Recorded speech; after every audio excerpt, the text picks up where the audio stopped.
Video ಪಾಠ ಭಾಗ 2, 4ನೇ ತರಗತಿಯ ಗಣಿತ ಭಾಗ 2, ಅಧ್ಯಾಯ 11, ಅಳತೆಗಳು ಉದ್ದ. ಈ ಒಂದು ವಿಡಿಯೋ ಭಾಗದ ಮುಂದುವರಿದ ಸರಣಿಯಾಗಿದೆ.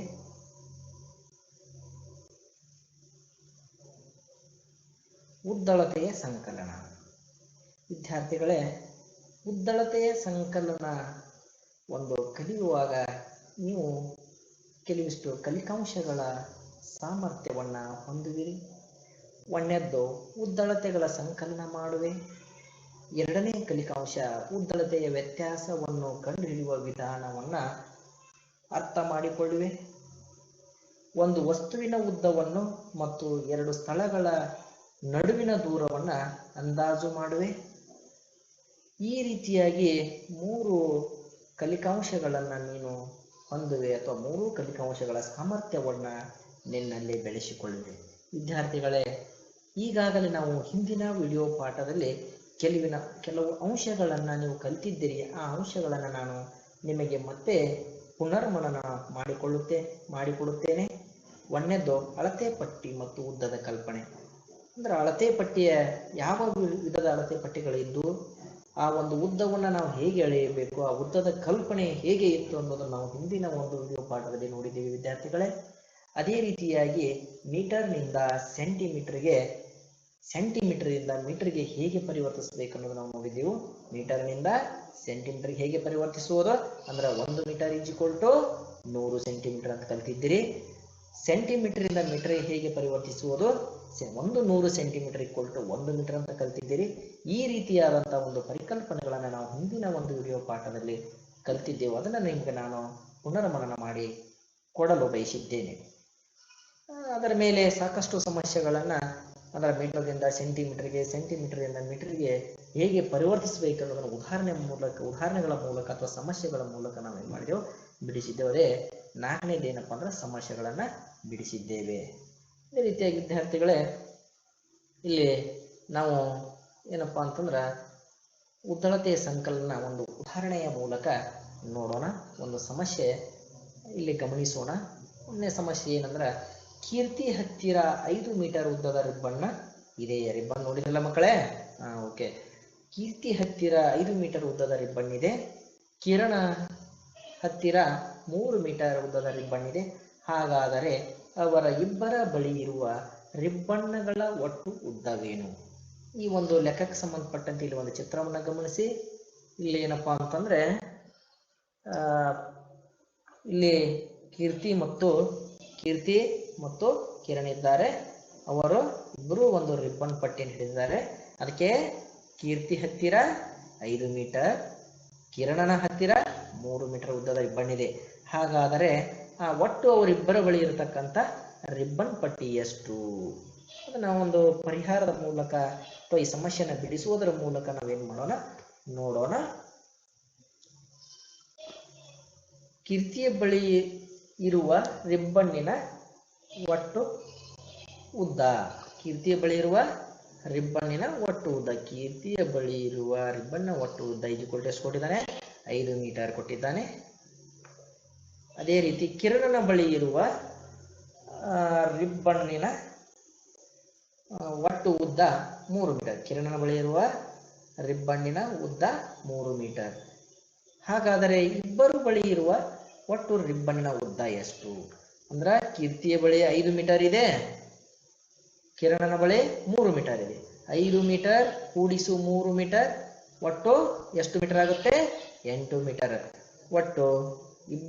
ಒಟ್ಟು ರಿಬ್ಬನ್ನಿನ ಉದ್ದ ಎಷ್ಟು ಅನ್ನಂಗಾಯ್ತು? 8 ಮೀಟರ್. ಕಿರಣ ಮತ್ತು ಕೀರ್ತಿಯ ಬಳಿ ಇರುವ ಒಟ್ಟು ರಿಬ್ಬನ್ನಿನ ಉದ್ದ 8 ಮೀಟರ್.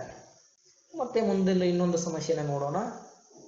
ಇಲ್ಲಿ 2ನೇ ಸಮಸ್ಯೆ ಏನಪ್ಪಾ ಅಂತಂದ್ರ, ಕಮಲಾಳ ಬಳಿ 30 ಸೆಂಟಿಮೀಟರ್. ಕಮಲಾಳ ಬಳಿ ಎಷ್ಟಿದೆ? 30 ಸೆಂಟಿಮೀಟರ್ ಹೂವಿನ ಮಾಲೆ ಇದೆ.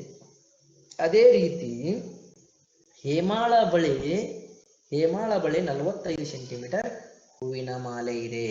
ಹಾಗಾದರೆ ಅವರಿಬ್ಬರ ಬಳಿ ಇದ್ದ ಮಾಲೆಯ ಒಟ್ಟು ಉದ್ದವೆಷ್ಟು ಅಂತ ಹೇಳಿದಾನೆ. ಹಾಗಾದ್ರೆ ಮಕ್ಕಳೇ, ಈ ಒಂದು ಸಮಸ್ಯೆಗೆ ನಾವು ಪರಿಹಾರ ನೋಡೋಣವಾ? ಈ ಈ ಸಮಸ್ಯೆಯನ್ನು ಹೇಗೆ ಬಿಡಿಸೋದು ನೋಡೋಣ. ಇಲ್ಲಿ ಮಾಲೆ ಚಿತ್ರ ಕಾಣ್ತಾ ಇದೆ ನಿಮಗೆ. ಪರಿಹಾರ: ಕಮಲಾಳ ಬಳಿ ಇರುವ ಮಾಲೆಯ ಉದ್ದ 30 ಸೆಂಟಿಮೀಟರ್. ಕಮಲಾಳ ಬಳಿ ಎಷ್ಟಿದೆ ಮಾಲೆ ಉದ್ದ? ಒಟ್ಟು ಕಮಲಾಳ ಬಳಿ ಇರತಕ್ಕಂಥ ಮಾಲೆ ಎಷ್ಟು ಅಂದಂಗಾಯ್ತು? 30 ಸೆಂಟಿಮೀಟರ್. ಅದೇ ರೀತಿ ಹೇಮಾಳ ಬಳಿ ಇರುವ ಮಾಲೆಯ ಉದ್ದ ಎಷ್ಟು? 45 ಸೆಂಟಿಮೀಟರ್. 45 ಸೆಂಟಿಮೀಟರ್. ಹಾಗಾದರೆ ಇವರಿಬ್ಬರು ಬಳಿ ಇರತಕ್ಕಂಥ ಒಟ್ಟು ಮಾಲೆಯ ಉದ್ದ ಎಷ್ಟು? ಒಟ್ಟು ಮಾಲೆಯ ಉದ್ದ ಎಷ್ಟು? ಕಮಲಾ ಮತ್ತು ಹೇಮಾಳ ಬಳಿ ಇರುವ ಒಟ್ಟು ಮಾಲೆಯ ಉದ್ದ 30 ಸೆಂಟಿಮೀಟರ್ ಕೂಡಿಸು 45 ಸೆಂಟಿಮೀಟರ್. ಅಂದ್ರೆ ಕಮಲಾಳ ಬಳಿ ಎಷ್ಟಿದೆ? 30 ಸೆಂಟಿಮೀಟರ್ ಇದೆ. ಹೇಮಾಳ ಬಳಿ ಎಷ್ಟಿದೆ? 45 ಸೆಂಟಿಮೀಟರ್. ಇಬ್ಬರದು ಒಟ್ಟು ಮಾಲೆ ಉದ್ದವನ್ನ ಕೂಡಿಸಿದ್ರೆ ಒಟ್ಟಾರೆ ಎಷ್ಟಾಗುತ್ತೆ? 30 ಕೂಡಿಸು 45 ಸಮ 75 ಸೆಂಟಿಮೀಟರ್. ಒಟ್ಟು ಇಬ್ಬರು ಬಳಿ ಇರುವ ಮಾಲೆಯ ಉದ್ದ 75 ಸೆಂಟಿಮೀಟರ್. ಈ ರೀತಿಯಾಗಿದೆ ವಿದ್ಯಾರ್ಥಿಗಳೇ. ಈ ಸಮಸ್ಯೆ ತಮ್ಗೆ ಅರ್ಥ ಆಗಿದೆಯಲ್ಲ? ಹಾಗಾದ್ರೆ ಇನ್ನೊಂದು ಸಮಸ್ಯೆ ನೋಡೋಣ. ಇಲ್ಲಿ ಮೂರನೇ ಸಮಸ್ಯೆ ಏನು ಅಂತಂದ್ರೆ, ರಾಧಾ ಮತ್ತು ಸುರೇಶ್, ಯಾರ್ಯಾರು ಇವರು? ರಾಧಾ ಮತ್ತು ಸುರೇಶ್ ಇಬ್ರು ಸಹೋದರ ಸಹೋದರಿಯರಿದ್ದಾರೆ. ಇವರಿಬ್ರು ಒಂದು ಗಾಳಿಪಟದ ಆಟವನ್ನ ಆಡ್ತಾ ಇದ್ದಾರೆ, ಅಂದ್ರೆ ಗಾಳಿಪಟವನ್ನು ಹಾರಿಸ್ತಾ ಇದ್ದಾರೆ. ಆ ಒಂದು ಸಮಸ್ಯೆ ನೋಡೋಣ. ರಾಧಾ ಮತ್ತು ಸುರೇಶನು ಗಾಳಿಪಟವನ್ನು ಹಾರಿಸಲು ಒಂದು ದಾರದ ಉಂಡಿಯಿಂದ 25 ಮೀಟರ್ 45 ಸೆಂಟಿಮೀಟರ್ ಉದ್ದದ ದಾರವನ್ನು ರಾಧಾಳು ಉಪಯೋಗಿಸಿದ್ದಾಳೆ. ಹಾಗೂ 15 ಮೀಟರ್ 35 ಸೆಂಟಿಮೀಟರ್ ಉದ್ದದ ದಾರವನ್ನು ಸುರೇಶನು ಉಪಯೋಗಿಸಿದ್ದಾನೆ. ಹಾಗಾದರೆ ಅವರ ಇಬ್ಬರು ಉಪಯೋಗಿಸಿದ ದಾರದ ಉದ್ದವೆಷ್ಟು? ಇಲ್ಲಿ ಮಕ್ಕಳೇ ಸಮಸ್ಯೆಗೆ ತಕ್ಕಂತೆ ಚಿತ್ರ ನಿಮ್ಗೆ ಗಮನಿಸ್ತಾ ಇದ್ದೀರಲ್ಲ. ರಾಧಾ ಒಂದು ಗಾಳಿಪಟವನ್ನು ಹಾರಿಸ್ತಾ ಇದ್ದಾಳೆ, ಸುರೇಶನು ಕೂಡ ಒಂದು ಗಾಳಿಪಟವನ್ನು ಹಾರಿಸ್ತಾ ಇದ್ದಾನೆ. ಇಬ್ರು ಕೂಡ ಒಂದು ಗಾಳಿಪಟವನ್ನು ಹಾರಿಸಲು ಏನ್ ಮಾಡಿದಾರೆ ಅವರು? ಒಂದು ದಾರದ ಉಂಡಿಯಿಂದ, ದಾರದ ರೀಲ್ ಇರ್ತೈತಲ್ಲ, ಆ ದಾರದ ಉಂಡಿಯಿಂದ ಅಥವಾ ರೀಲಿನಿಂದ ಏನ್ ಮಾಡಿದಾರ? ದಾರವನ್ನು ಬಳಕೆ ಮಾಡ್ಕೊಂಡಿದಾರ. ಇಲ್ಲಿ ರಾಧಾ 25 ಮೀಟರ್ 45 ಸೆಂಟಿಮೀಟರ್ ದಾರವನ್ನ ಆ ದಾರದ ಉಂಡಿಯಿಂದ ಉಪಯೋಗಿಸಿದ್ದಾಳೆ. ಅದೇ ರೀತಿ ಸುರೇಶ್ ಏನ್ ಮಾಡಿದಾನೆ? ಇಲ್ಲಿ 15 ಮೀಟರ್ 35 ಸೆಂಟಿಮೀಟರ್ ಉದ್ದದ ದಾರವನ್ನು ಉಪಯೋಗಿಸಿದ್ದಾನೆ. ಹಾಗಾದರೆ ಇಬ್ಬರೂ ಕೂಡಿ ಉಪಯೋಗಿಸಿದ ಒಟ್ಟು ದಾರದ ಉದ್ದವೆಷ್ಟು? ಹಾಗಾದರೆ ಈ ಒಂದು ಸಮಸ್ಯೆಯನ್ನು ಬಿಡಿಸೋಣಲ್ವ? ಈಗ ನೋಡೋಣ ಮಕ್ಕಳೇ. ಇದಕ್ಕೆ ಸಮಸ್ಯೆ ಪರಿಹಾರ ನೋಡೋಣ. ಓಕೆ, ಇಲ್ಲಿ ರಾಧಾ ಮತ್ತು ಸುರೇಶ್ ಅವರಿಬ್ರು ಉಪಯೋಗಿಸಿದ ಒಟ್ಟು ದಾರದ ಉದ್ದ ಮೀಟರ್ಗಳಲ್ಲಿ ಮತ್ತು ಸೆಂಟಿಮೀಟರ್ಗಳಲ್ಲಿ. ಈ ರೀತಿ ನಾವು ಒಂದು ಚೌಕಪಟ್ಟಿಯನ್ನು ಅಥವಾ ಕಾಲಮ್ ಹಾಕೊಂಡು ಮಾಡಿದ್ರೆ ಅಂದ್ರೆ ಬಹಳ ಸಿಸ್ಟಮೆಟಿಕ್ ಅನಿಸ್ತದೆ. ರಾಧಾ ಬಳಸಿರ್ತಕ್ಕಂಥ ದಾರ ಎಷ್ಟು ಅಂದಂಗಾಯ್ತು? 25 ಮೀಟರ್ 45 ಸೆಂಟಿಮೀಟರ್. ಸುರೇಶ್ ಉಪಯೋಗಿಸಿದಂತ ದಾರ ಎಷ್ಟು? 15 ಮೀಟರ್ 35 ಮೀಟರ್. ಈ ರೀತಿ ಮೊದಲು ನಾವೇನ್ ಮಾಡೋಣ? ಸೆಂಟಿಮೀಟರ್ ಕೂಡಿಸೋಣ. ಇಲ್ಲಿ 45 ಮತ್ತು 35 ಸೆಂಟಿಮೀಟರ್ನ ಕೂಡಿಸಿದಾಗ 80 ಸೆಂಟಿಮೀಟರ್ ಆಗುತ್ತೆ. ಇಲ್ಲ ಅಂದ್ರೆ 5 5 ಕೂಡಿಸಿದ್ರೆ 10. ದಶಕ ಬಂತು 1, ಇಲ್ಲಿ 3 ಇದೆ, 3 1 ಕೂಡಿಸಿದ್ರೆ 4, ಈ 4 ಕೂಡಿಸಿದ್ರೆ 4 8. ಒಟ್ಟು ಎಷ್ಟಾಗುತ್ತೆ? 80 ಸೆಂಟಿಮೀಟರ್. ಅದೇ ರೀತಿ ಇಲ್ಲಿ ಮೀಟರ್ ಅನ್ನ ಮೀಟರ್ ಕಾಲಂದಲ್ಲಿ ಕೂಡಿಸಿದಾಗ 25 ಮೀಟರ್ ಕೂಡಿಸು 15 ಮೀಟರ್ ಈಕ್ವಲ್ ಟು 40 ಮೀಟರ್. ಅಥವಾ ಈ ರೀತಿನೂ ಮಾಡಬಹುದು, ಬಿಡಿ ಸ್ಥಾನ ಮತ್ತು ಹತ್ತಿರ ಸ್ಥಾನ ಪ್ರಕಾರ. 5 5 ಕೂಡಿಸಿದ್ರೆ ಎಷ್ಟಾಗುತ್ತೆ? 10 ಆಗುತ್ತೆ. ದಶಕ 1ಅನ್ನ ತಲೆಯಲ್ಲಿಟ್ಟುಕೊಳ್ರಿ. ಆ 1 ಈ 1 ಕೂಡಿಸಿದ್ರೆ 2, 2 ಈ 2 4, ಒಟ್ಟು 40 ಮೀಟರ್. ಅಂದ್ರೆ ಒಟ್ಟು ದಾರದ ಉದ್ದ 40 ಮೀಟರ್ 80 ಸೆಂಟಿಮೀಟರ್. ಅಂದ್ರು ರಾಧಾ ಮತ್ತು ಸುರೇಶರು ಇಬ್ಬರು ಕೂಡಿ ಗಾಳಿಪಟವನ್ನು ಹಾರಿಸಲು ಉಪಯೋಗಿಸಿದ ಒಟ್ಟು ದಾರದ ಉದ್ದ ಎಷ್ಟು ಅಂದಂಗಾಯ್ತು? 40 ಮೀಟರ್ 80 ಸೆಂಟಿಮೀಟರ್. ತಿಳಿತಲ್ಲ ಮಕ್ಕಳೇ? ಹಾಗಾದರೆ ಮುಂದೆ ಹೋಗೋಣ. ಉದ್ದಳತೆಯ ವ್ಯವಕಲನ. ಈಗಾಗಲೇ ನಾವು ಏನ್ ಮಾಡಿದೀವಿ ಅಂದ್ರೆ ಉದ್ದಳತೆಯನ್ನ ಹೇಗೆ ಸಂಕಲನ ಮಾಡಬೇಕನ್ನೋದನ್ನ ನೋಡಿದ್ದೆವು, ಹೌದಾ? ಈಗ ಉದ್ದಳತೆಯ ಒಂದು ವ್ಯವಕಲನ ಅಥವಾ ಉದ್ದಳತೆಯನ್ನ ಕಳೆಯುವುದು ಹೇಗೆ ಅನ್ನೋದನ್ನ ನೋಡೋಣ. ಉದಾಹರಣೆ ಮೂಲಕ ಅಥವಾ ಒಂದು ಸಮಸ್ಯೆ, ಉದಾಹರಣೆ ಮೂಲಕ ಅಥವಾ ಒಂದು ಸಮಸ್ಯೆದ ಮೂಲಕ ನಾವು ನೋಡೋಣ. ಒಂದು ಬಟ್ಟೆಯ ಅಂಗಡಿಯಲ್ಲಿ ಒಂದು ಬಟ್ಟೆಯ ಅಂಗಡಿಯಲ್ಲಿ 25 ಮೀಟರ್ ಉದ್ದದ ಬಟ್ಟೆಯಲ್ಲಿ 10 ಮೀಟರ್ ಬಟ್ಟೆಯನ್ನು ಉಪಯೋಗಿಸಿದರೆ ಉಳಿದ ಬಟ್ಟೆಯ ಉದ್ದವೆಷ್ಟು? ಮಕ್ಕಳೇ, ನೀವು ಈ ಸಮಸ್ಯೆಯನ್ನು ಓದ್ತಾ ಇದ್ದೀರಲ್ಲ, ಓದ್ರಿ. ಇನ್ನೊಂದ್ಸರಿ ನಾನು ರಿಪೀಟ್ ಮಾಡ್ತೀನಿ ನೋಡ್ರಿ. ಒಂದನೇ ಸಮಸ್ಯೆಯನ್ನ ಅಥವಾ ಉದಾಹರಣೆ ಒಂದನ್ನ. ಒಂದು ಬಟ್ಟೆಯ ಅಂಗಡಿಯಲ್ಲಿ 25 ಮೀಟರ್ ಉದ್ದದ ಬಟ್ಟೆಯಲ್ಲಿ 10 ಮೀಟರ್ ಬಟ್ಟೆಯನ್ನು ಉಪಯೋಗಿಸಿದರೆ ಉಳಿದ ಬಟ್ಟೆಯ ಉದ್ದವೆಷ್ಟು? ಹಾಗಾದ್ರೆ ಈ ಸಮಸ್ಯೆ ಬಿಡಿಸೋಣಲ್ವಾ? ನೋಡೋಣ. ಯಾರಾದ್ರೂ ಬಿಡಿಸ್ತೀರೇನಾ? ಓಕೆ, ನಾ ಒಂದು ಬಿಡಿಸ್ತೀನಂತ ಇದನ್ನ ನೋಡ್ಕೊಂಡು ನೀವು ಮುಂದಿನ ಸಮಸ್ಯೆ ನೀವು ಮಾಡ್ತೀರಲ್ಲ, ಖಂಡಿತ ಮಾಡಬೇಕು. ಓಕೆ, ಇದಕ್ಕೆ ಪರಿಹಾರ ನೋಡೋಣ.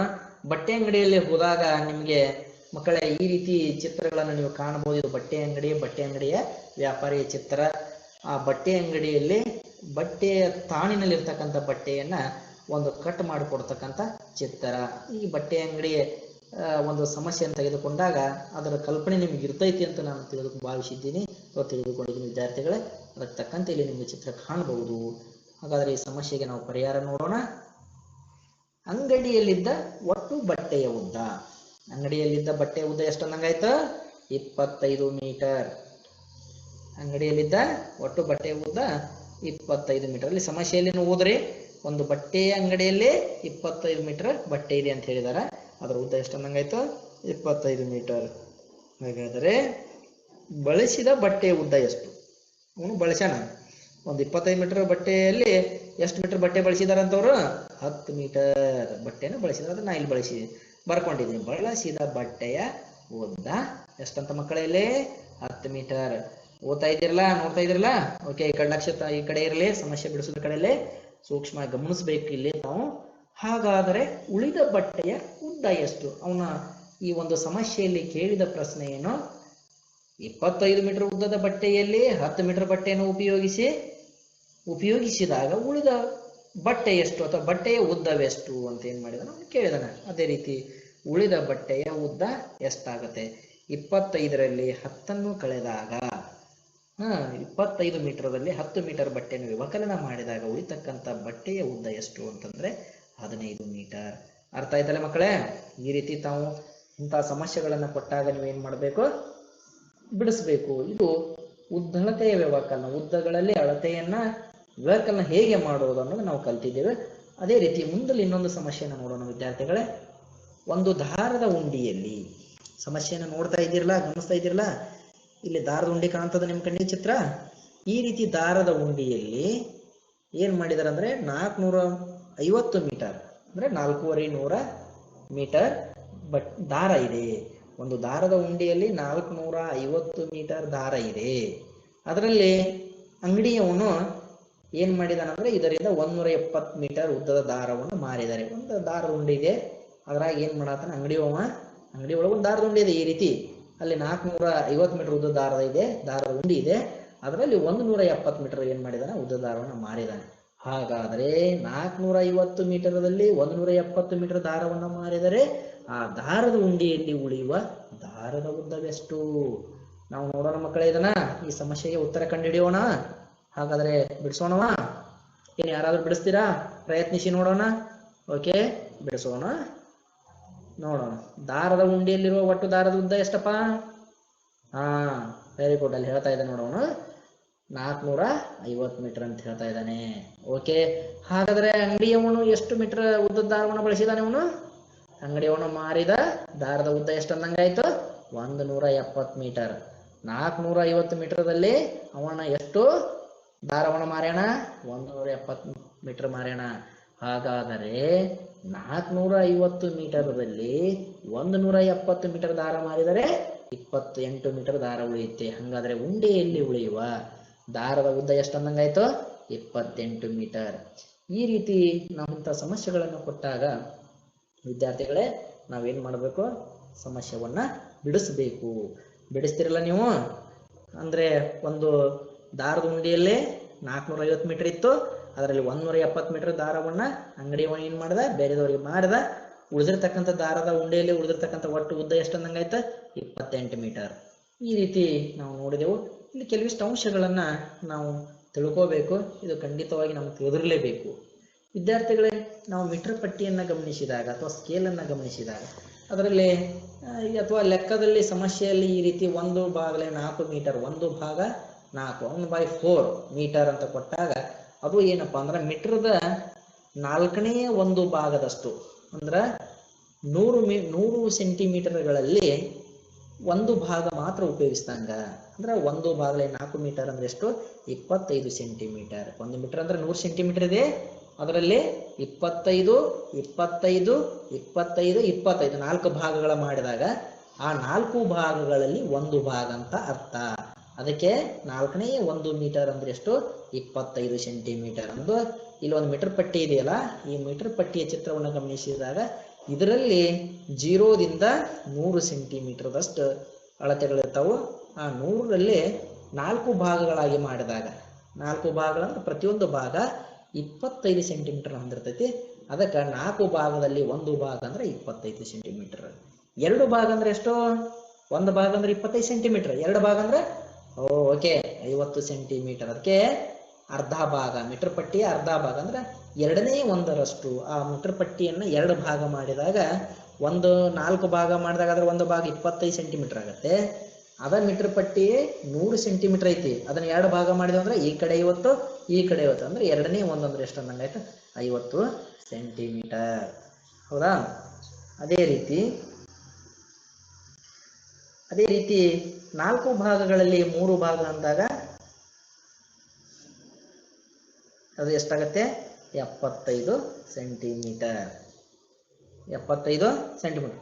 3/4 4ನೇ 3 ಭಾಗ, 4ರಲ್ಲಿ 3 ಭಾಗ ಅಂತಂದ್ರೆ ಎಷ್ಟಾಗತ್ತೆ? 75 ಮೀಟರ್. ಹೌದಾ? 75 ಸೆಂಟಿಮೀಟರ್. ಇದು ತಮ್ಮ ಗಮನಕ್ಕಿರಲಿ.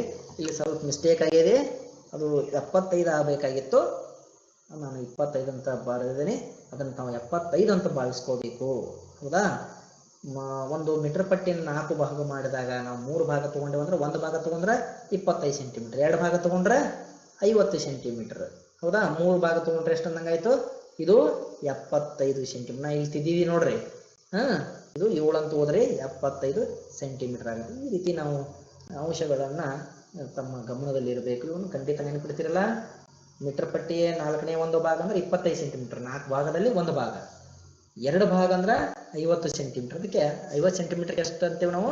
ಅರ್ಧ ಮೀಟರ್ ಅಂತ ಓದಿವು. ಅರ್ಧ ಮೀಟರ್ ಅಂತ ತಿಳ್ಕೋಬೇಕು, ಓದಬೇಕು. 4ರಲ್ಲಿ 3 ಭಾಗ ಅಥವಾ 3/4 ಮೀಟರ್ ಅಂದ್ರೆ 75 ಸೆಂಟಿಮೀಟರ್. ಈ ರೀತಿಯಾಗಿ ಕೆಲವಿಷ್ಟು ಅಂಶಗಳು ನಮ್ಮ ತಲೆಯಲ್ಲಿ ಇರಬೇಕು ವಿದ್ಯಾರ್ಥಿಗಳೇ. ಮುಂದೆ ಹೋಗೋಣ.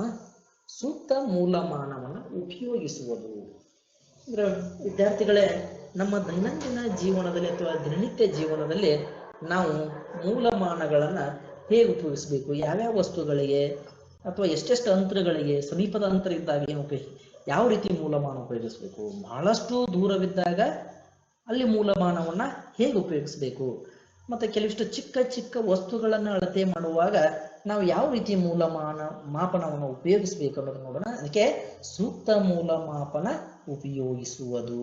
ಇಲ್ಲಿ ರಬ್ಬರ್ ಇದೆ, ರಬ್ಬರನ್ನ ಯಾವ ಅಳತೆ ಮಾಡಿದಾಗ ನಮಗೆ ಯಾವ ಮೂಲಮಾನವನ್ನು ಇಲ್ಲಿ ಉಪಯೋಗಿಸಬೇಕು. ಅದೇ ರೀತಿ ಇಲ್ಲಿ ನಾನು ಸೀಸಿನ ಚಿತ್ರವನ್ನು ತೋರಿಸಿದ್ದೀನಿ. ಪೆನ್ಸಿಲ್ ಇದೆಯಲ್ಲ, ಪೆನ್ಸಿಲ್ ಚಿತ್ರವನ್ನು ತೋರಿಸಿದ್ದೀನಿ.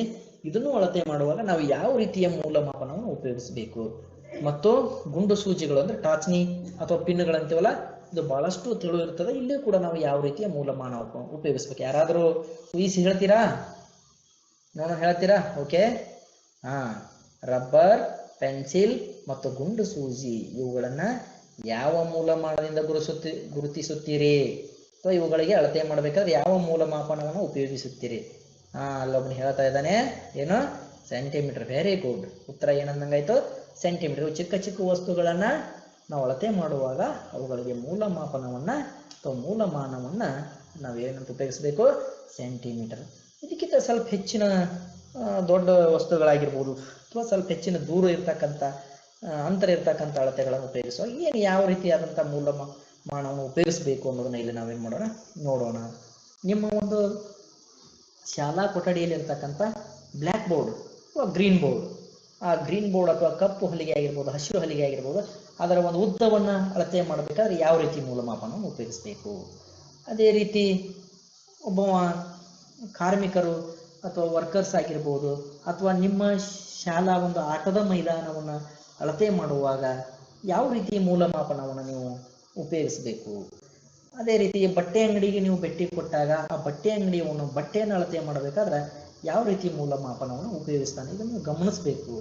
ಗಮನಿಸಿ ಮಕ್ಕಳೇ, ಇಲ್ಲೇನಿಲ್ಲಿ ಕಪ್ಪು ಹೊಲಿಗೆ ಅಂಚಿನ ಉದ್ದ, ಕಪ್ಪು ಹೊಲಿಗೆ ಅಂಚಿನ ಉದ್ದ, ಆಟದ ಮೈದಾನದ ಉದ್ದ ಮತ್ತು ಬಟ್ಟೆಯ ಉದ್ದ, ಇವುಗಳನ್ನು ಯಾವ ಮೂಲಮಾನಗಳಿಂದ ಗುರುತಿಸುತ್ತೀರಿ. ಇಲ್ಲಿ ಮೇಲೆ ನಾನು ಚಿತ್ರ ಕೊಟ್ಟಿದ್ದೀನಿ, ಚಿತ್ರವನ್ನು ಇವೆ, ಆ ಚಿತ್ರ ಗಮನಿಸ್ರಿ.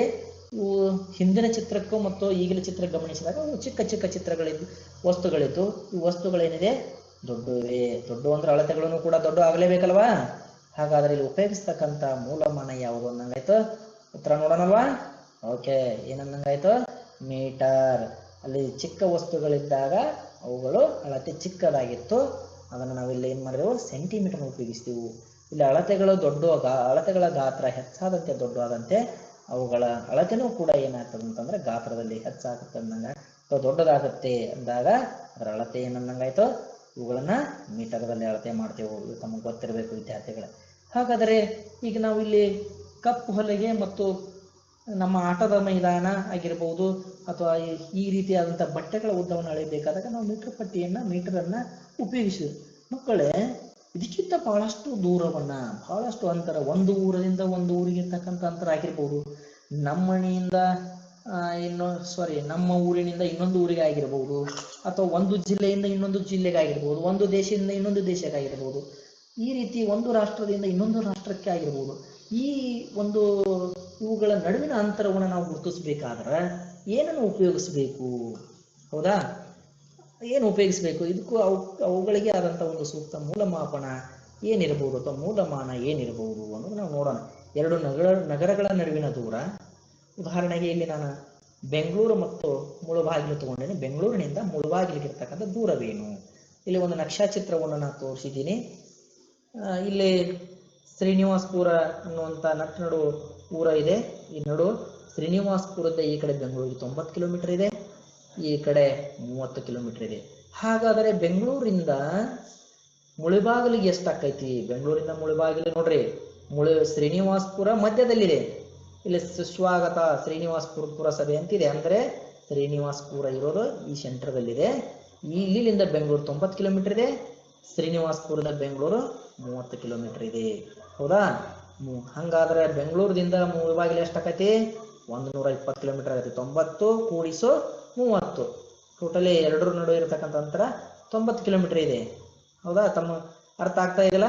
ಹಂಗಾದ್ರೆ ಇಂಥ ಒಂದು ಎರಡು ನಗರಗಳ ನಡುವಿನ ದೂರ ಆಗಿರ್ಬೋದು, ಎರಡು ಊರುಗಳ ನಡುವಿನ ಅಥವಾ ಹಳ್ಳಿಗಳ ನಡುವಿನ ದೂರ ಆಗಿರ್ಬೋದು, ಎರಡು ಜಿಲ್ಲೆಗಳ ನಡುವಿನ ದೂರ ಆಗಿರ್ಬೋದು, ಅಂತ ಒಂದು ಎರಡು ದೂರವನ್ನು ಅಳತೆ ಮಾಡುವಾಗ ನಾವು ಯಾವ ರೀತಿ ಮೂಲಮಾಪನವನ್ನು ಅಥವಾ ಮೂಲಮಾನವನ್ನು ಉಪಯೋಗಿಸಬೇಕು ಅನ್ನೋದನ್ನು ನೋಡೋಣ.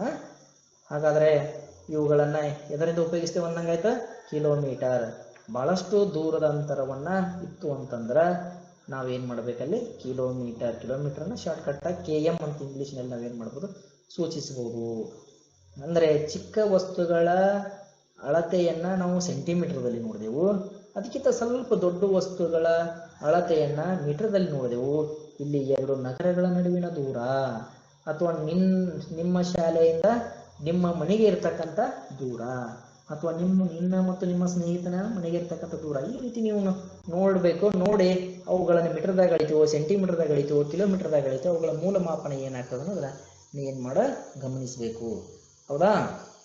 1 ಸೆಂಟಿಮೀಟರ್ ಅಂದ್ರೆ ನಾವು ಹಿಂದಿನ ವಿಡಿಯೋ ಪಾಠದಲ್ಲಿನೂ ಕೂಡ ನಾವು ನೋಡಿದೆವು. 1 ಸೆಂಟಿಮೀಟರ್ ಅಂದ್ರೆ ಎಷ್ಟು ಮಕ್ಕಳೇ? 1 ಸೆಂಟಿಮೀಟರ್ ಅಂದ್ರೆ 10 ಮಿಲಿಮೀಟರ್, ಹೌದಾ?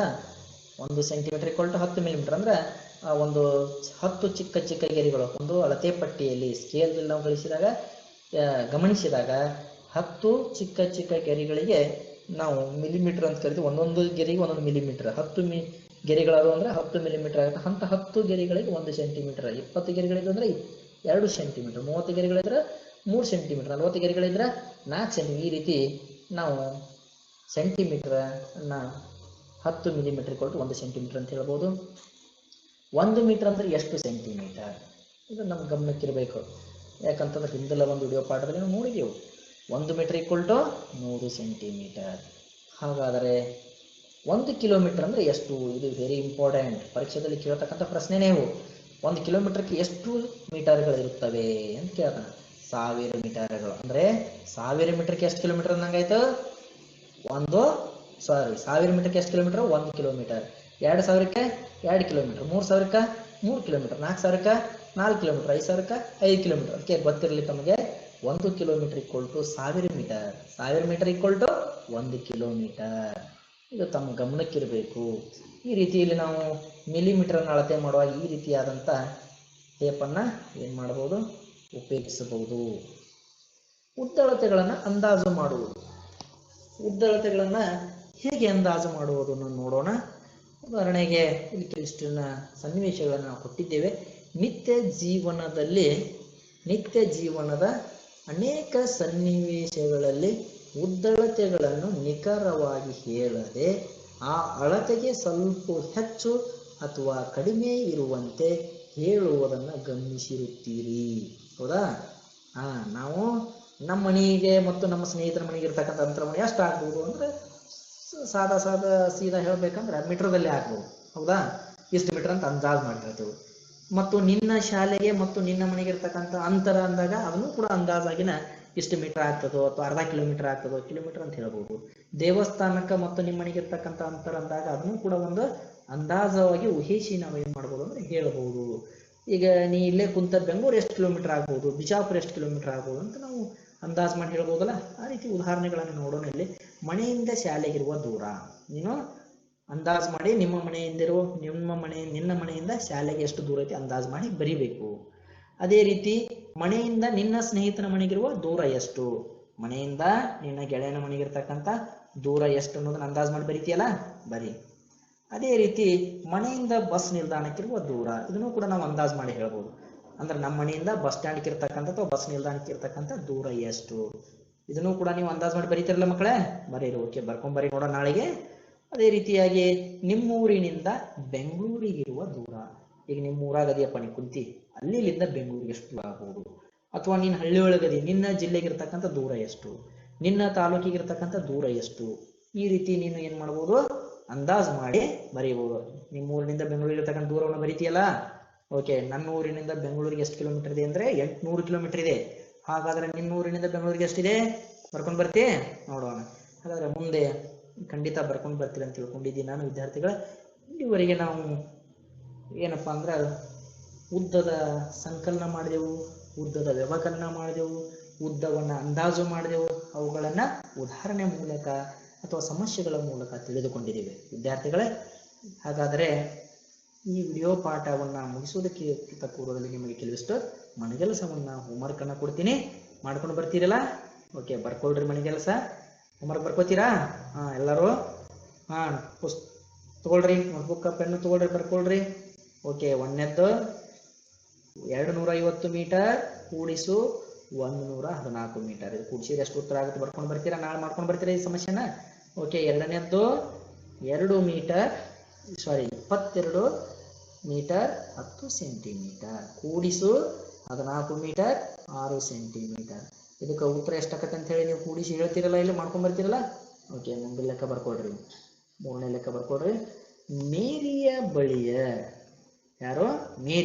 ಮೇರಿಯ ಬಳಿ 10 ಮೀಟರ್ ಬಿಳಿಯ ದಾರ ಮತ್ತು 18 ಮೀಟರ್ 40 ಸೆಂಟಿಮೀಟರ್ ಕಪ್ಪು ದಾರ ಇದೆ.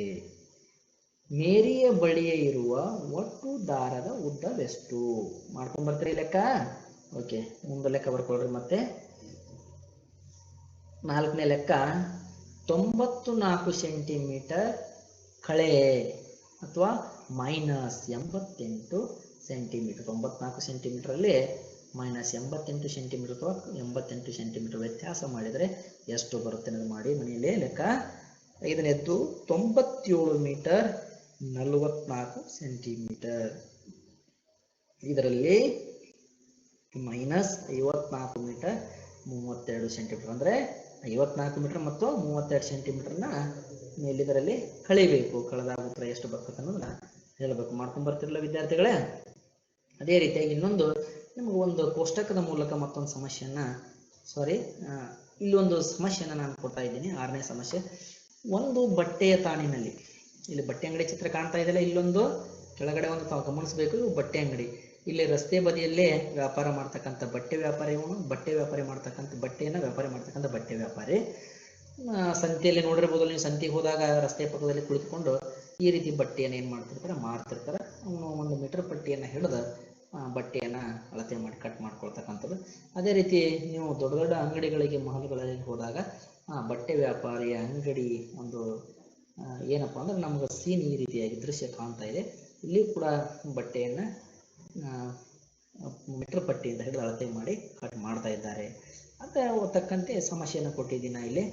ಒಂದು ಬಟ್ಟೆಯ ತಾಣಿನಲ್ಲಿ, ಬಟ್ಟೆಯ ತಾಣು ಅಂದರೆ ಯಾವುದು ಅಂದರೆ ಈ ಬಟ್ಟೆಯ ಸುರುಳಿಗಳದಾವಲ್ಲ, ಬಟ್ಟೆ ಸುತ್ತಿರ್ತಕ್ಕಂಥದ್ದು, ಅವಕ್ಕೆ ನಾವು ತಾಣ ಅಂತ ಕರಿತೀವಿ.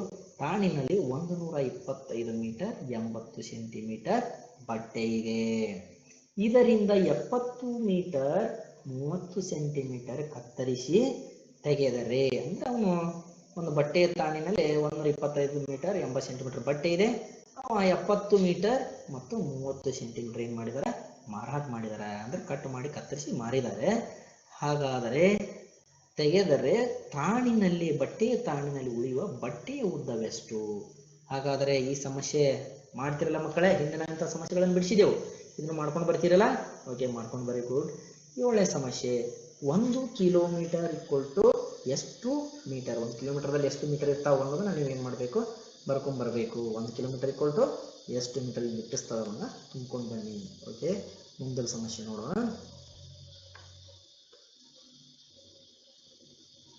ಇಲ್ಲೊಂದು ಕೋಷ್ಟಕ ಕೊಟ್ಟಿದೆ, ಆ ಕೋಷ್ಟಕವನ್ನು ಗಮನಿಸಬೇಕು. ಅಲ್ಲಿ ವಸ್ತುವಿನ ಹೆಸರು ಕೂಡ ನಾವು ಕೊಟ್ಟಿದ್ದೆವು. ಆ ವಸ್ತುವಿಗೆ ತಕ್ಕಂತೆ ದೂರವನ್ನು ಅಥವಾ ಸೂಕ್ತ ಮೂಲ ಮಾಪನವನ್ನು ಉಪಯೋಗಿಸಿ ಏನು ಮಾಡ್ಬೇಕು, ನಾವು ಅಂದಾಜು ಮಾಡಬೇಕು. 7ನೇ ಲೆಕ್ಕ ಏನಂದಂಗಾಯ್ತು, ಕೋಷ್ಟಕದಲ್ಲಿ ಕೊಟ್ಟಿರುವ ವಸ್ತುವಿನ ಅಥವಾ ಸ್ಥಳಗಳ ದೂರವನ್ನು ಸೂಕ್ತ ಮೂಲಮಾಪನ ಉಪಯೋಗಿಸಿ ಅಂದಾಜು ಮಾಡಿದರೆ. ಮಕ್ಕಳೇ ಬರೀತೀರಲ್ಲ ಅಂದಾಜು ಮಾಡಿ. ಹಾಗಾದರೆ ಇಲ್ಲಿ ಕೋಷ್ಟಕವನ್ನು ಗಮನಿಸಿ. ಈ ರೀತಿ ಈ ಕಡೆ ಎಷ್ಟು ಕೋಷ್ಟಕಗಳಿವೆ? ಒಟ್ಟು 5 ಕೋಷ್ಟಕಗಳಿವೆ. ಆ 5 ಕೋಷ್ಟಕಗಳಲ್ಲಿ ಪ್ರತಿಯೊಂದು ಕೋಷ್ಟಕವನ್ನು ಹೆಸರನ್ನು ಕೊಟ್ಟಿದೆ, ವಸ್ತುವಿನ ಹೆಸರನ್ನ.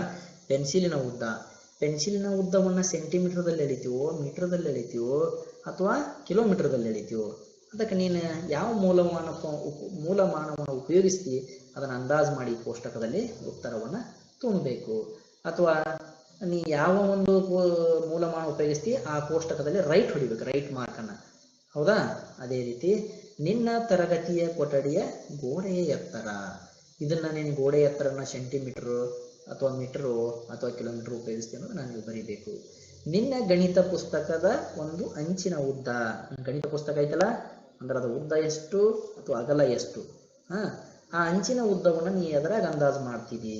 ಮೀಟರ್ದಾಗ, ಸೆಂಟಿಮೀಟರ್ದಾಗ ಅಂದಾಜು ಮಾಡ್ತೀವೋ, ಮೀಟರ್ದಾಗ ಅಂದಾಜು ಮಾಡ್ತೀವೋ, ಕಿಲೋಮೀಟರ್ದಾಗ ಅಂದಾಜು ಮಾಡ್ತೀವೋ, ಅದನ್ನು ನೀನು ಅಂದಾಜು ಮಾಡಿ ಬರೀಬೇಕು. ಅದೇ ರೀತಿ 4ನೇದು, ನಿನ್ನ ಊರಿನಿಂದ ಪಕ್ಕದ ಊರಿಗಿರುವ ದೂರ, ಅಂದ್ರೆ ನಿಮ್ಮ ಊರಿನಿಂದ ನಿಮ್ಮ ಪಕ್ಕ ಹತ್ತಿರ ಇರ್ತಕ್ಕಂಥ ಊರಿಗೆ ಇರ್ತಕ್ಕಂಥ ದೂರ ಎಷ್ಟು ಅನ್ನೋದನ್ನ ಅದನ್ನ ನೀನು ಸೆಂಟಿಮೀಟರ್ದಾಗ ಅಂತ ಬರೀತೀವೋ ಅಥವಾ ಮೀಟರ್ದಾಗ ಬರೀತೀವೋ, ಕಿಲೋಮೀಟರ್ದಾಗ ಬರೀತೀವೋ, ನೀನು ಯಾವ ಒಂದು ಸೂಕ್ತ ಮೂಲಮಾಪನವನ್ನು ಅಂದಾಜು ಮಾಡ್ತಿ ಇಲ್ಲಿ ಈ ಒಂದು ಕೋಷ್ಟಕದಲ್ಲಿ ನೀನು ಮಾಡಬೇಕು, ಉತ್ತರ ಬರೀಬೇಕು. ಅದೇ ರೀತಿ ನಿನ್ನ ತರಗತಿಯ ಕೊಠಡಿಯಿಂದ ರಸ್ತೆ ಇರುವ ದೂರ, ನಿನ್ನ ಒಂದು ಕ್ಲಾಸ್ ರೂಮ್ ಇರ್ತೈತಲ್ಲ ಆ ಕ್ಲಾಸ್ ರೂಮ್ನಿಂದ ನಿನ್ನ ರಸ್ತೆ ಅಥವಾ ಶಾಲೆ ಮುಂದಿರ್ತಕ್ಕಂಥ ರಸ್ತೆಗೆ ಇರ್ತಕ್ಕಂಥ ದೂರ, ಆ ದೂರ ಏನು ಸೆಂಟಿಮೀಟರ್ದಾಗ ಅಳಿತೀವೋ, ಮೀಟರ್ದಾಗ ಅಳಿತೀವೋ, ಕಿಲೋಮೀಟರ್ದಾಗ ಅಳಿತೀವಿ. ಈ ರೀತಿ ಈ ಕೋಷ್ಟಕವನ್ನು ಏನು ಮಾಡೋ ಭರ್ತಿ ಮಾಡ್ಕೊಂಡು ಬರಬೇಕು. ಖಂಡಿತ ಕೊಟ್ಟಂಥ 7 ಸಮಸ್ಯೆಯನ್ನು ನೀವು ಬಿಡಿಸ್ಕೊಂಡು ಬರ್ತಿರಲ್ಲ ಮಕ್ಕಳೇ. ಓಕೆ, ಇಲ್ಲಿವರೆಗೆ ನೀವು ಒಂದು ವಿಡಿಯೋ ಪಾಠವನ್ನು ಆಲಿಸಿದ್ರಿ. ಧನ್ಯವಾದ. ತಮ್ಮೆಲ್ಲರಿಗೆ ವಂದನೆಗಳು, ಅಭಿನಂದನೆಗಳನ್ನು ಸಲ್ಲಿಸುತ್ತಾ ಈ ಒಂದು 4ನೇ ತರಗತಿಯ ಗಣಿತ ಪಠ್ಯಪುಸ್ತಕದ ಭಾಗ 2ರ ಒಂದು ಅಧ್ಯಾಯ 11 ಅಳತೆಗಳು, ಅದರಲ್ಲಿ ಉದ್ದ ಅಂತಕ್ಕಂಥ ಪರಿಕಲ್ಪನೆಯ ಒಂದು ವಿಡಿಯೋ ಪಾಠವನ್ನು ತಾವು ಆಲಿಸಿದ್ದೀರಿ. ತಮ್ಮೆಲ್ಲರಿಗೆ ಮತ್ತೊಮ್ಮೆ ನಮಸ್ಕಾರಗಳನ್ನು ಹೇಳುತ್ತಾ ಇಲ್ಲಿಗೆ ನಮ್ಮ ವಿಡಿಯೋ ಪಾಠವನ್ನು ಮುಕ್ತಾಯಗೊಳಿಸ್ತಾ ಇದ್ದೇವೆ. ಜೈ ಹಿಂದ್, ಜೈ ಕರ್ನಾಟಕ ಮಾತೆ.